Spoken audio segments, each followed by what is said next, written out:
তেল মাখছি বন্ধুরা, তোমরা মাখবে? গরমে সবসময় মাথা ঠান্ডা রাখা উচিত, তাই আমি তেল মাখছি। আর বিশেষ করে তো আমাকে ডাক্তারে ভীষণ তেল মাখতে বলেছে, আর তার জন্য মাথা ঠান্ডা রাখার জন্য একটাই তেল, সেটা হলো অশ্বিনী। দেখেছো? এই তেলটা মাখলে কিন্তু শুধু মাথা ঠান্ডা রাখে এমনটা না, আমার মাথায় কিন্তু প্রচুর চুল কম ছিল, এটা মেখে আমার অনেক চুল উঠেছে।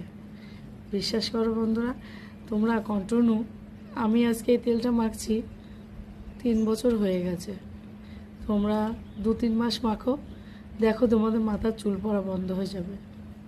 এটা আমার বিশ্বাস, আমি তেলের গ্যারান্টি দিতে পারবো না, তবে এটা আমার বিশ্বাসের থেকে আমি তোমাদেরকে বলছি।